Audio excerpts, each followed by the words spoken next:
So good afternoon, everyone. Can anybody please tell me that am I audible to all? Yes, sir. Okay, okay, good.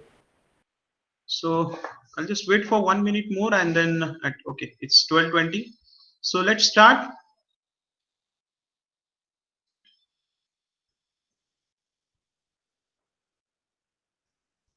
Give me a moment so that I can start my presentation. So my slides are visible to all. Slide is visible. Yes, sir. Yes, Okay, sir.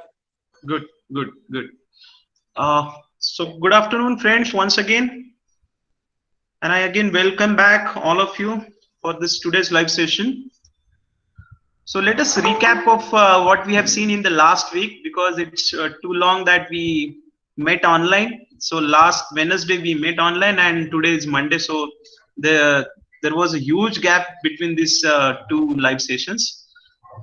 So let us recap of what we have seen in the last session. So we had discussed on what are the different types of machine learning tasks, and we came to know that there are three different types of machine learning tasks. That is, one is supervised machine learning task, then unsupervised machine learning task, and the semi-supervised learning task.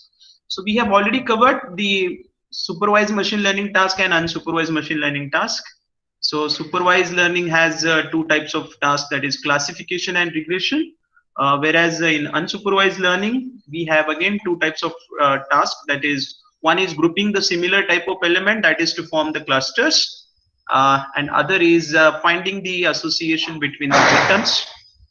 So there are different algorithms we have seen which are used as a part of supervised machine learning and unsupervised machine learning. So this is what all about the last live session.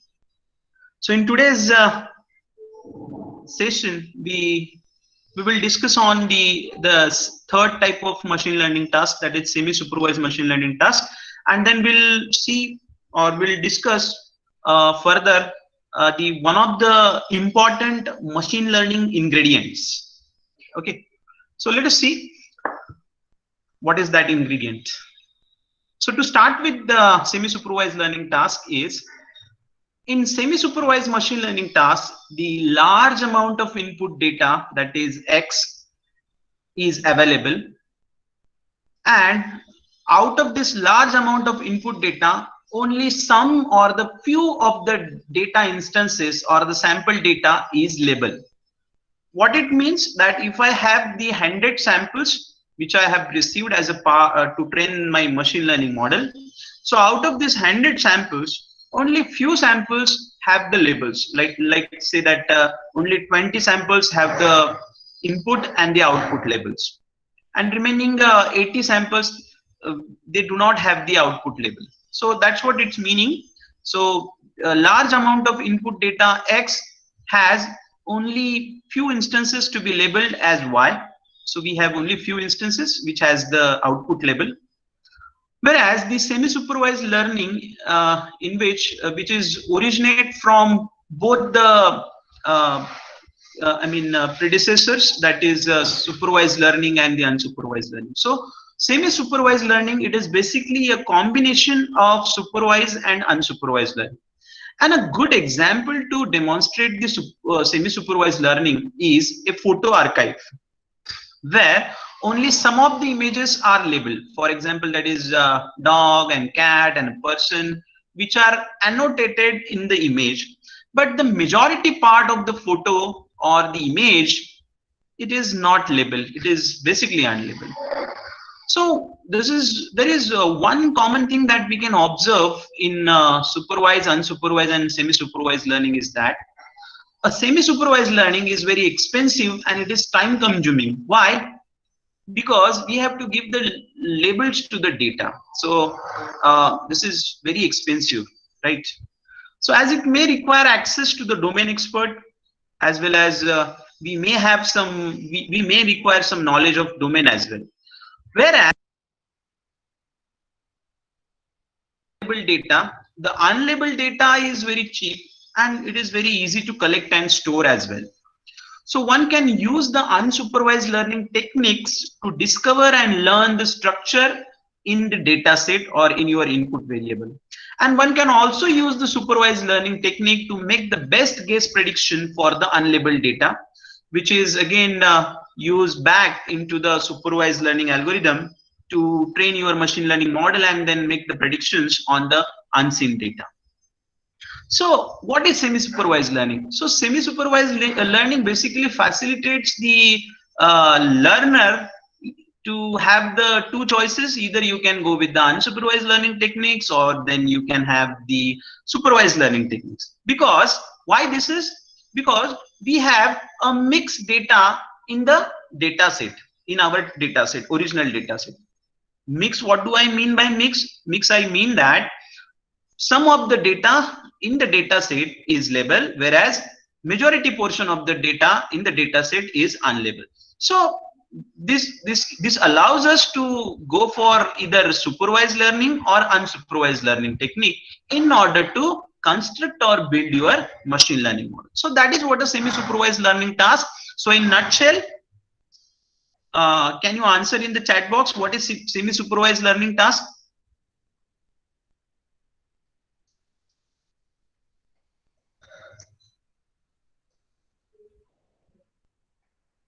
Can you type in the chat box what is semi-supervised learning task? So my question is it feasible to use both in semi-supervised learning, that we can use the unsupervised learning as well as supervised learning techniques? Is it feasible?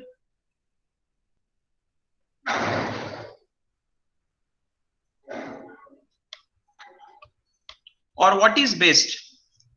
Unsupervised learning technique is best for these in the semi-supervised learning, or it is supervised learning which actually fits the demands of semi-supervised learning? What do you think? Please type your answer in the chat box. Be fast.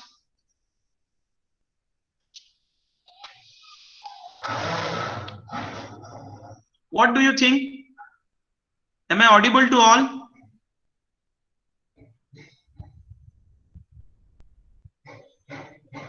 Am I audible to all?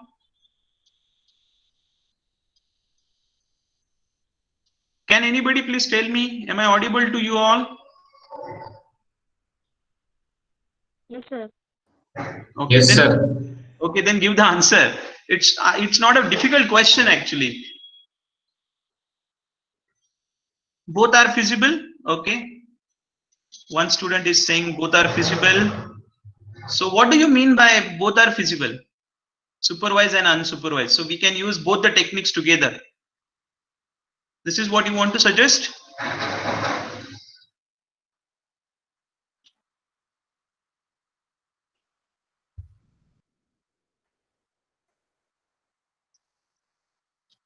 Anything else? No answer? Okay, so let me go back to the topic. So both are not feasible, my friends. At a time, either you can use unsupervised learning technique or you can use the supervised learning technique.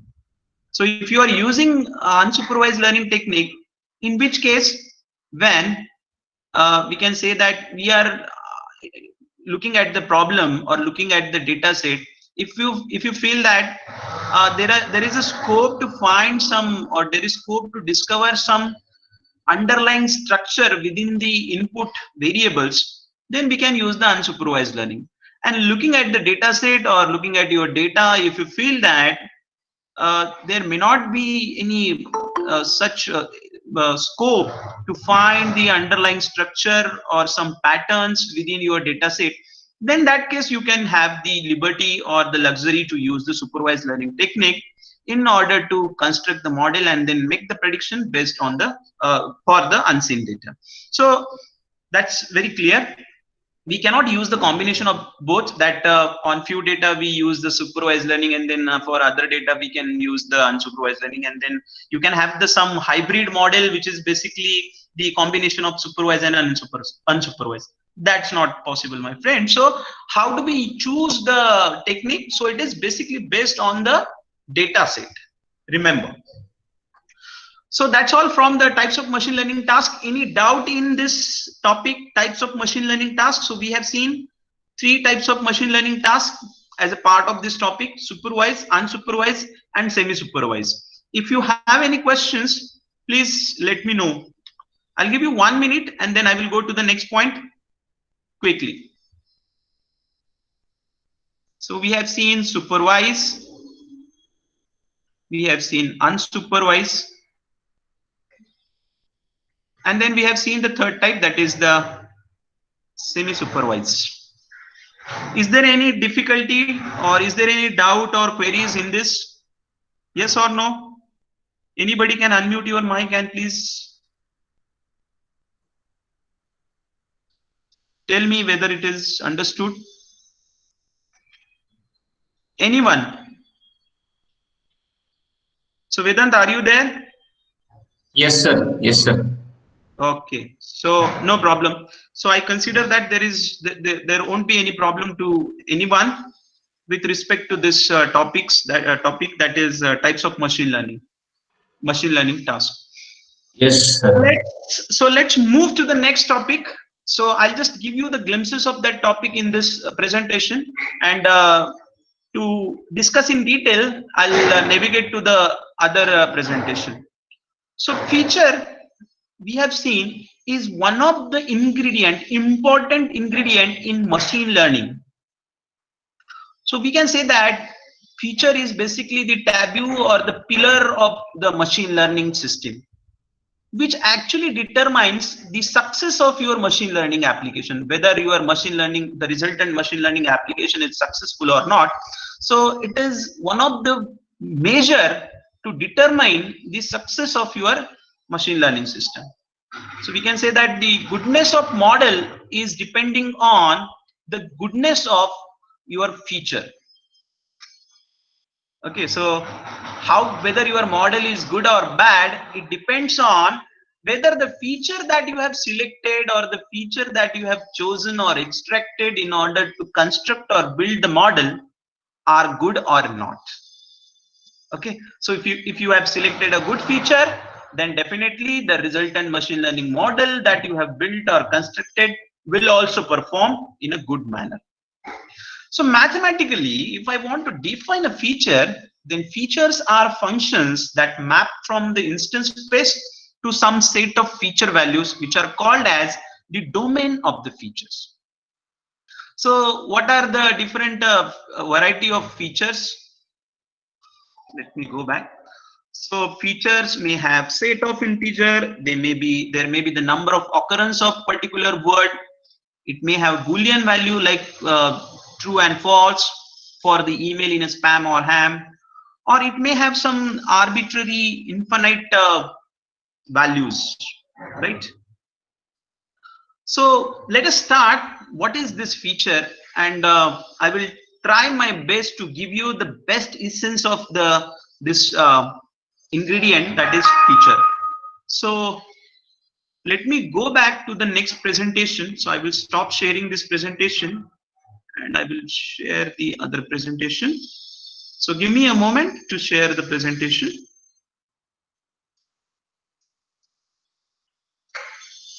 And please tell me whether it is presentation is visible to you all.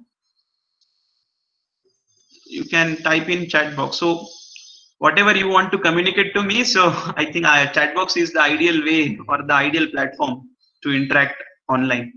So please give your reply in the chat box. Okay, so it's visible. So let me start.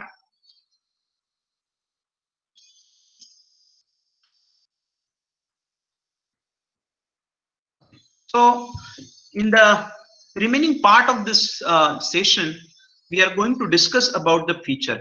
Already I have given you some glimpses of feature.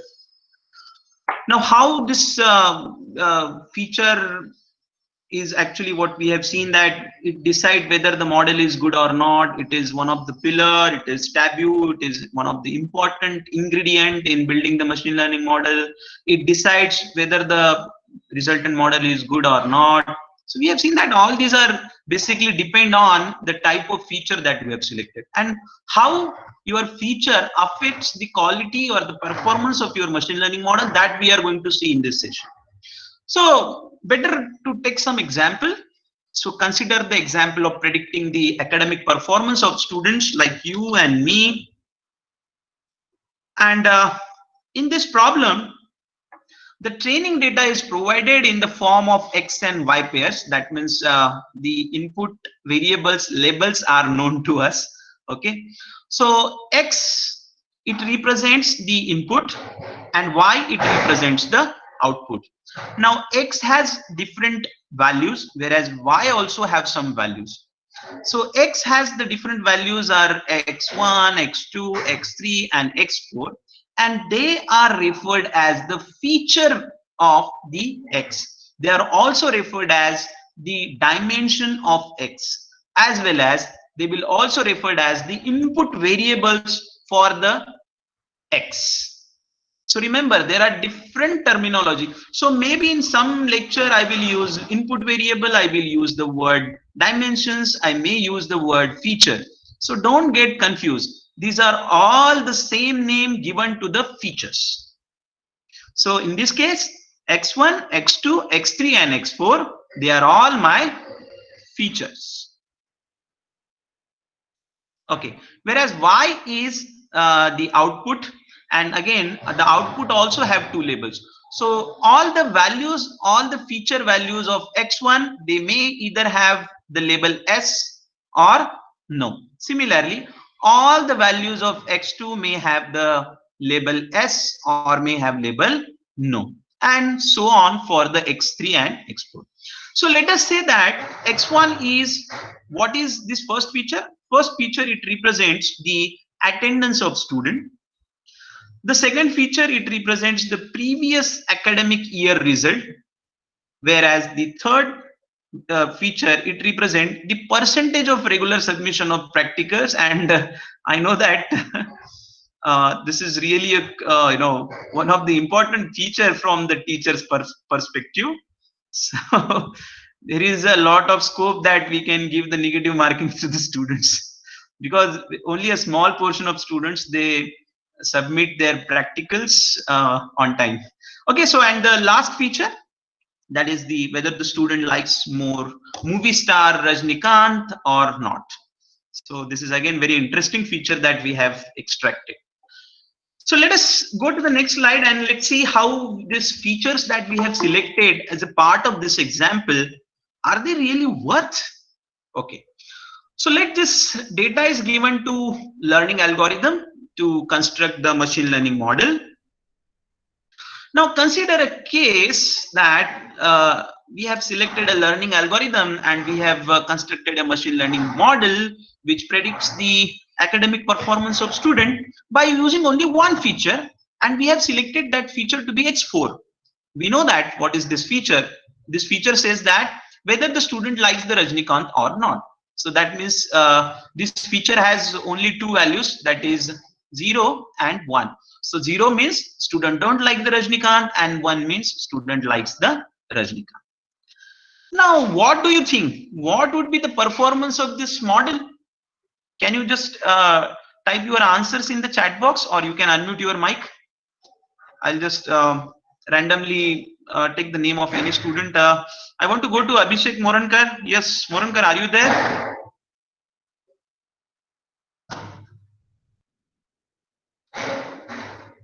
Or Renu Aswani? I don't know how would I remember this name. Usually I'm not good at remembering the names of students. I never remember the students' names. So Renu, you can unmute your mic and please tell me, because I'm in presentation mode. I cannot go back to the Google Meets window. I have to exit from this slide and then I have to go to the Google Meet window. So please, anybody can unmute your mic and please let me know. What do you think? Whether the model will perform better, which is built using the feature, whether the student likes the Rajnikant or not. Any sir. guess? No, sir, it will. It will not. Why? No, sir.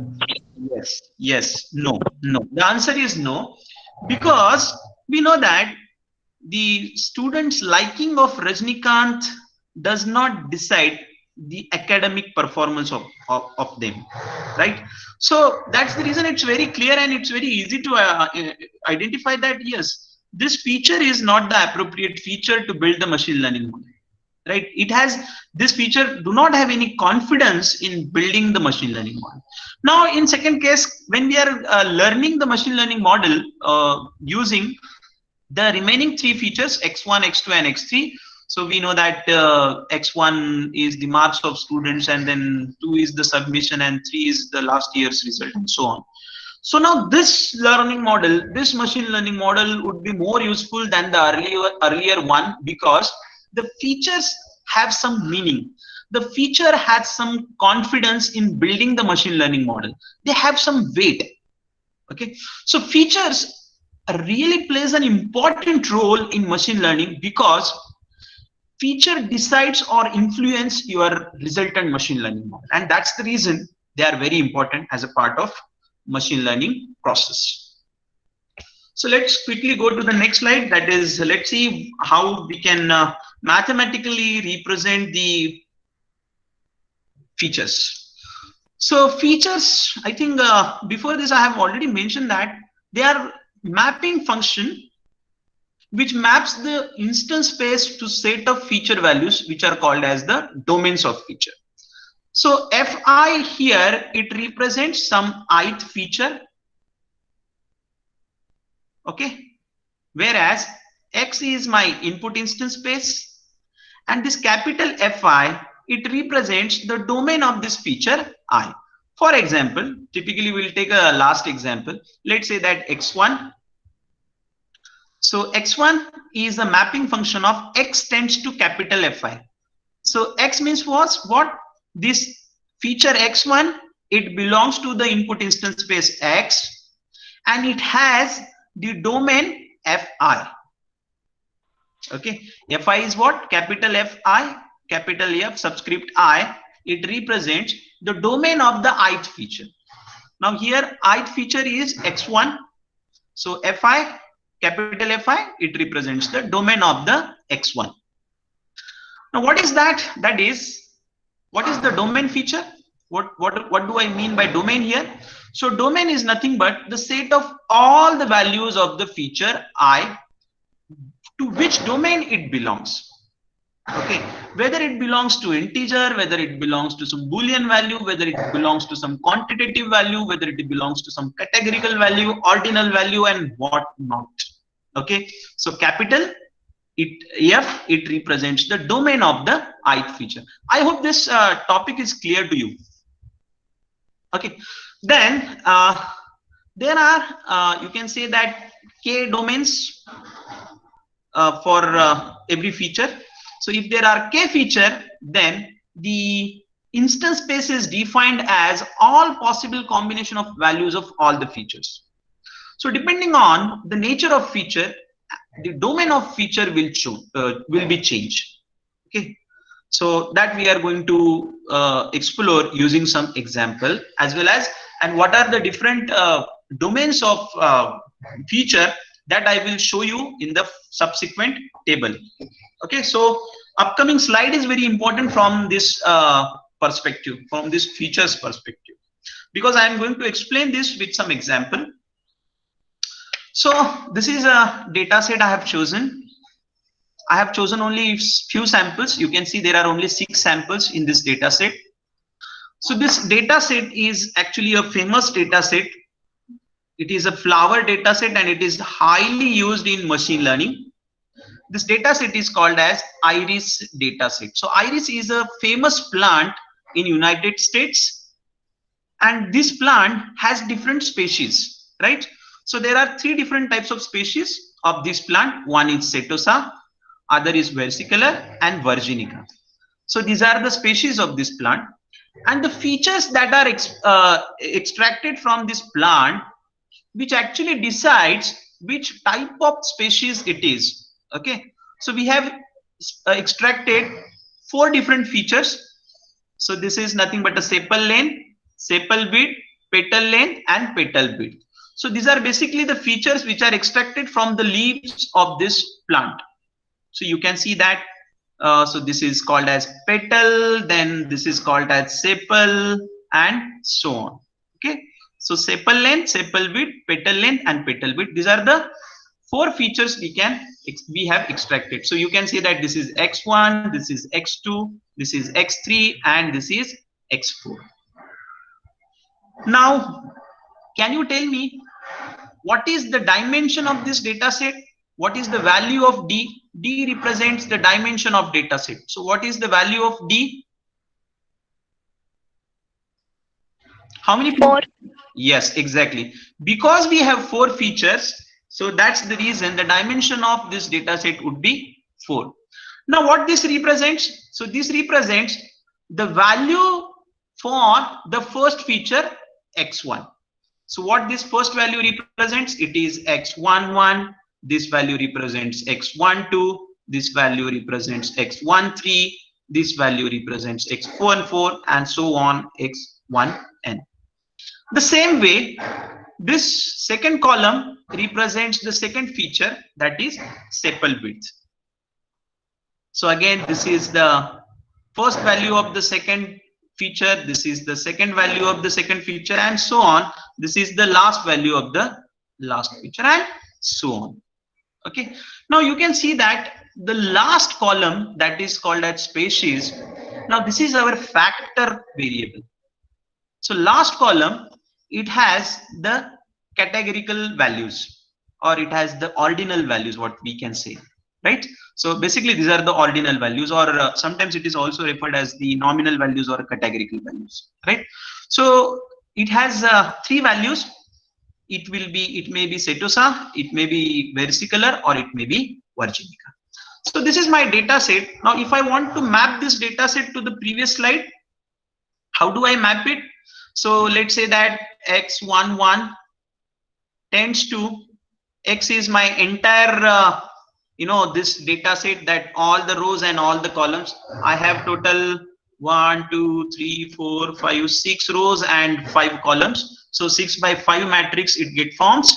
So this entire, excluding first row, remaining is our data set.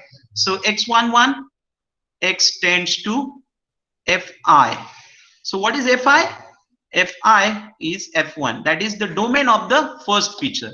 Now domain of the first feature means what? What type of values this first column consists of? Can anybody tell me? What type of values the first feature has? That is X1. Numeric. Yes, they are called as numeric values or quantitative values.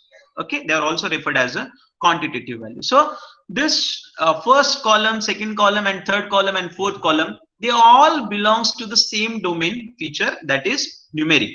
So all consist of some numeric data or numeric values. So that is all.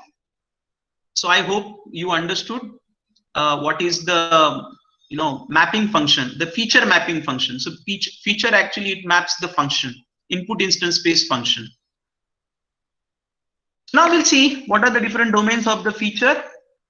So let's say that if you have a feature age, then it may have set of real numbers. If it is percentage of mark, then again it has a set of real number, and which is actually considered as a part of continuous domain category. Okay. Then if you have house number, mobile numbers, number of occurrences of word in a file, all these are basically the finite discrete set domain. Okay. You can say that their labels are same actually. I mean, they belong to finite discrete set, but the actual domain of these 3 features are set of integer. First 2 features have the domain of set of real numbers, whereas this last 2 they have the Boolean variable. You can have the favorite subject as well as one of the feature of your data set. Okay, so all these are basically the different domains of your feature. So set of real numbers, it may have set of integer, it may be boolean, it may be ordinal. So broadly, the feature domains have three types. One is qualitative, other is ordinal, and the third one is the categorical. So we are going to see it as a part of this presentation. So domain feature can be continuous or the finite discrete set. So following are some of the situation in which the training data is provided in terms of features. So sometimes only one or the combination of features are sufficient, such as the features must be determined using the feature selection. So feature selection is one of the important pre-processing step in preparing the data for constructing the machine learning model. Remember, I will repeat it. Feature selection is one of the important steps in preparing the data or in pre-processing the data for constructing the machine learning model. Remember. So by using some feature S, a new feature as new can be constructed with the guarantee that it can perform well in machine learning tasks. So let us take some example. So I will try my best to illustrate this point. Let's say that we have extracted two features. Machine is one feature, and the feature, learning this word is the another feature of my feature set or my dimension. Then I thought that if I combine this, can I combine these two features so that I can create a new feature? Yes. So now I will combine these two features together and I will form a new feature called as machine learning. So by using this x1 and x2, I have transformed or I have created a new feature called x3, that is machine learning. So sometimes that's what the feature have to be transformed from one form to another to achieve the machine learning goal or machine learning task. Somebody can please tell me how much time is left? 10 minutes. Sir. 10 minutes. Okay. So let's go to the next slide, that is types of feature. So feature, as I mentioned already in the previous slide, it can be classified into different categories by their nature as follows. So one type of feature is quantitative, ordinal, and categorical. So features type can be distinguished from each others according to the types of operation that you are performing on it. So whether you are performing scaling operation on the feature or you are performing ordering of operation, that is sorting. Ordering means what? Sorting in one way, that is whether you are sorting in ascending order or descending order, right? So depending on what type of operation you are performing, the feature will be distinguished. Features also includes the central tendencies. This is really important as far as your practicals are considered, because your machine learning part practicals would be performed in R programming and the Python as well as in Veka. So from those practicals perspective, this central tendency concept plays an important role. Okay, central tendency as well as the dispersions of feature value. Okay, so central tendency and the dispersion of feature values, these are the different measure to use to calculate your central tendency. Okay.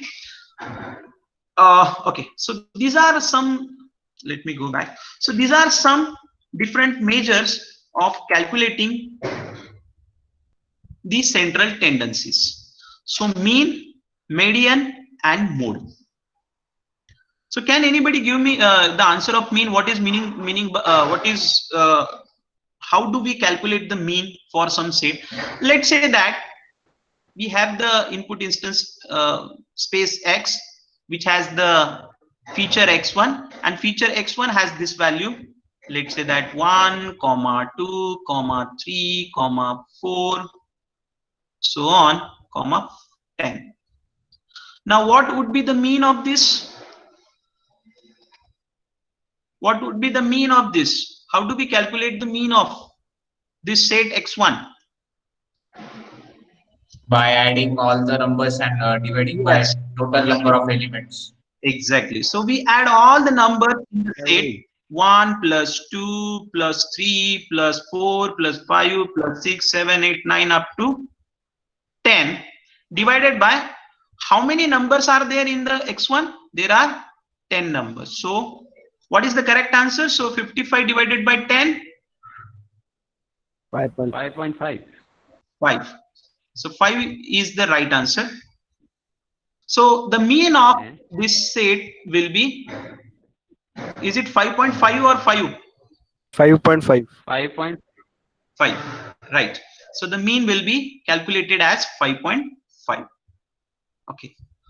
Now the next important measure which is used to calculate the central tendency is the median. Median means what? Median means the mid value of the set. So representing here, these are some values: 1, 2, 3, 4, 5, 6, 7, 8, 9, and 10. So what do you think? What is the median of this? Median, as I just mentioned, median means it is the mid value. So it is basically calculated as total number of elements in that set divided by 2. So you can say that 5 is the median of this set. And then comes to the last measure of this calculating the central tendency is the mode. How do we calculate the mode? So mode is basically a majority of values of feature is called as mode. So let's say that x has this different values. This feature has different values. Now we'll see the occurrence of different values within this set. So the occurrence of 1 is 3 times, the occurrence of value 2 is 5 times in this set, whereas the occurrence of 3 is 7 times, and so on. So in totality you can say that the number 3 has the majority of occurrence or the maximum occurrence within the set, and that's the reason the mode of this set will be 3. Okay, so the measurement, so these are the 3 different measures which is used to calculate the central tendency: mean, mode, and median. So the measurement of dispersion of feature value is done by using the different measures which are called as variance and standard deviation. So these are the different measures of dispersion of feature value. So how your feature values are dispersed from each other, how do we measure it?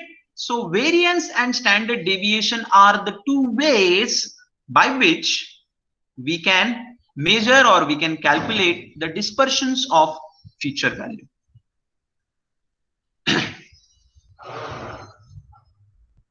So let's see what is the variance. So variance of feature x1 is square difference of each value of x1 with the mean value of x1. So let's go back and let's see that my first feature is the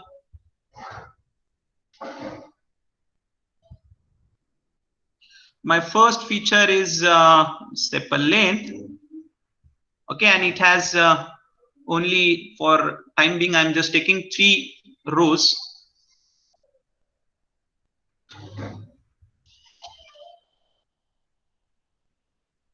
Petal width. Okay, I'm taking only 3 rows and 3 columns.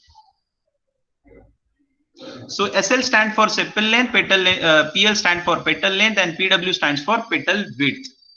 So these are my values. So first value is, let's say that 1, 2, 3, 1, 2, 3, and 1, 2, 3. Now first we calculate the mean of the first feature, that is sepal length. What is the mean of this feature? 6 divided by 3, so that is 2. 2 is the mean of this. Now if I want to calculate the variance for this first feature, that is sepal length, then how do I calculate it? So the variance for the first feature, sepal length, it is calculated as the squared value, the square difference of the feature value minus mean.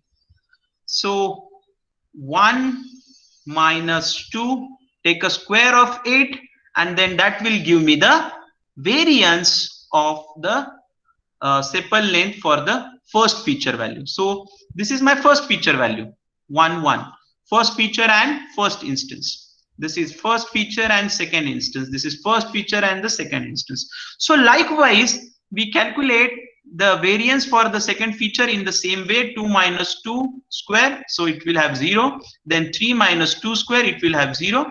And then take a sum of this all the square distances, square differences for all the feature values divided by. So for 1, it will be 1 minus 2 minus 1, 1 minus 1 square 1. Second is 0, and third is again 1 divided by 3. So 2 divided by 3 will be the variance for the first feature value. So same way, we can also calculate the variance for the second feature and the third feature. Do you understood this?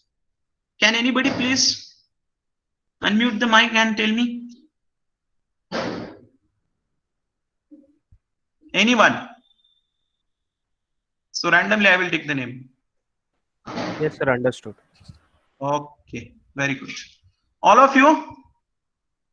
Great. So now this is the variance. That's how we calculate the variance.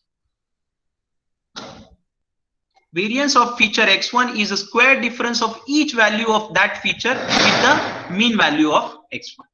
Okay. Then comes the standard deviation. Standard deviation is very easy. Once you calculate or once you found the variance, then standard deviation will be calculated as it is the square root of variance of x1.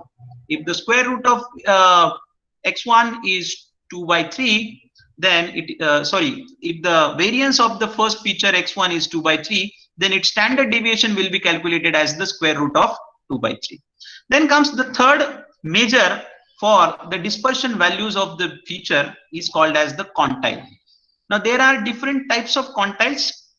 They will be referred as percentiles, deciles, and quartiles.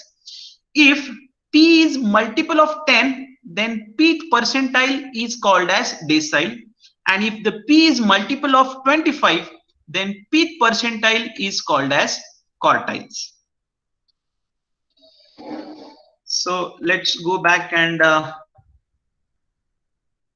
just need a eraser just to. Okay, so now let me take it again. Okay, so I have say that 10 or 100 data, 100 samples in my data set. So I have created a split, 10 split of it. So first split consider of 10 samples, second split consider of 10 samples, and likewise the last split also consider the 10 samples. So total samples that I have is the 100. Okay, so if the data set has 10 data set is called as deciles if it has the 10 different sections or 10 different folds or splits. Okay, then it is called as decile. Okay, pth decile. So pth decile will be this third decile, second decile, first decile, fourth decile, and so on. So this is 10 decile.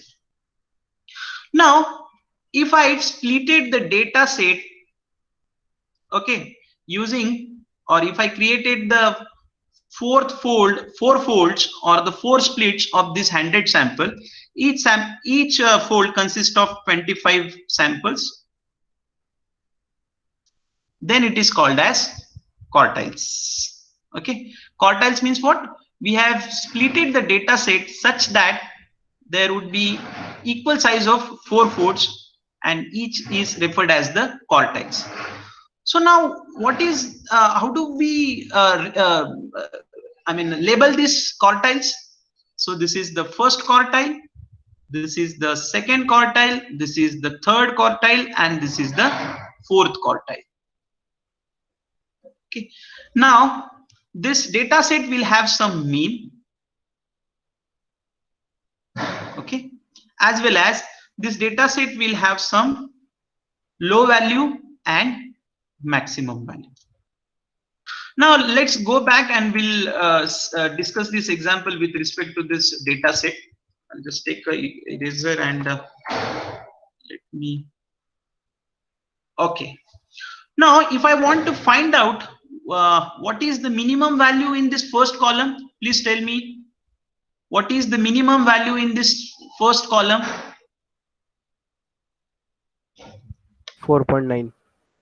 Exactly. So 4.9 is the minimum value in this column, first column, whereas 7.1 is the maximum value in this column. Okay. Now because we do not have any we cannot split this data set, is not huge, so we are using decile. So let's say that this is first decile, this is second decile, this is third decile, fourth, fifth and seventh and so on. So likewise, if I have the huge data set like this where we have the 100 sample, then we can split the data set into quartiles. So this is referred as first quartile, second quartile, third quartile and fourth quartile. That's it from my end, where P is the percentile. So now the last slide, we come to an end. So types of feature, as I just mentioned in the previous slide, there are 3 types of features: quantile feature, that is quantitative features, ordinary features and categorical features. So let's see what are the quantile features. So feature on which the numerical scaling and ordering is possible. So scaling and ordering, these are the 2 types of operation. If it is possible on your feature values, then that feature will be referred as the quantile domain feature. Okay, the examples are given here: age and height. So these are basically a quantile features. Then comes the next, that is ordinary feature. So ordinary features are the features on which the numeric scaling is not possible, but ordering operation is possible. So all such features are belong to ordinary domain feature. So the example is given here. The ranking of students in the class, such as first, second, third, fourth, fifth, first 10 toppers and so on. Okay, where the ordering is possible. You can sort the data feature values, but you cannot scale it. Okay, scaling means what? When you are changing the values, then that is what we can call it as a scaling. So you can resize it, you can reduce it, or you can increase the value. That is what a scaling we are doing on some values. So scaling is not possible, but ordering is possible. So all such features are called as ordinary features. And the last one, categorical feature, the second last one, categorical features. These are the features on which neither the scaling nor the ordering is applicable, and they are generally called as the categorical feature and nominal features. So N here stands for nominal. So they are also referred as the nominal feature, on which the scaling and ordering is not possible. So there is a special case of categorical features in which feature can take only 2 values. They are called as the Boolean feature, and Boolean feature always takes 2 values, either it is 0 or 1. So the last slide, I would say, second last slide, it's a second last slide. So, but I will give you some glimpses of the next topic, that is the dimensional reductionality. So feature selection is the part of actually dimensional reductionality. So I'll just briefly explain here. So before we learn our model, before our learning starts, the feature has to be selected. So let D is the number of features in data. So feature selection is the process of selecting some K features for learning. Now, why to reduce the number of dimension? Definitely there are some reasons to select the feature from the available set of D features. First reason is it reduces the computation space and time. It reduces the storage of the feature values in the machine learning model. And if the number of dimension, if it is very less, then the data visualization is very easy in machine learning process. So why we are visualizing the data? using some tools like R and Python, or maybe it is Weka, because we want to find some patterns, we want to find some relations within the data set. Okay, so these are the three reasons why we reduce the data set.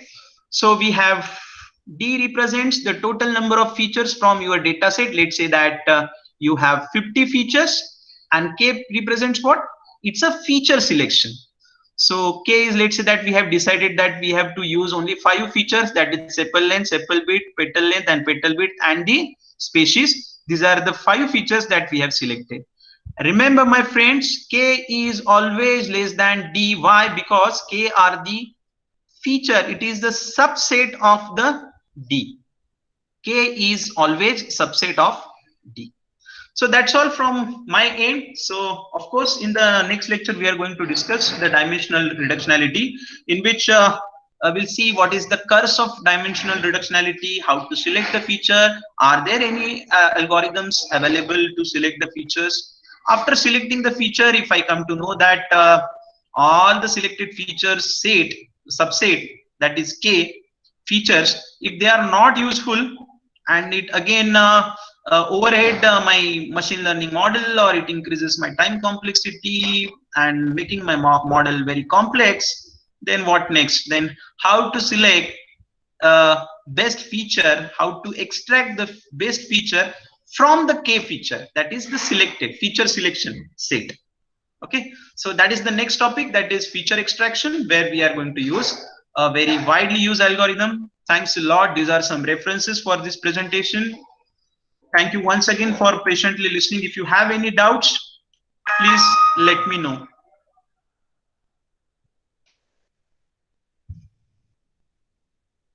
Are there any doubt? No? So I think I am running out. So thanks a lot. If you have any doubt, please mail me, or you can always call me, or you can post your problem on the WhatsApp group also. Thanks a lot. See you soon in the next live session. Thank you. Have a great day ahead.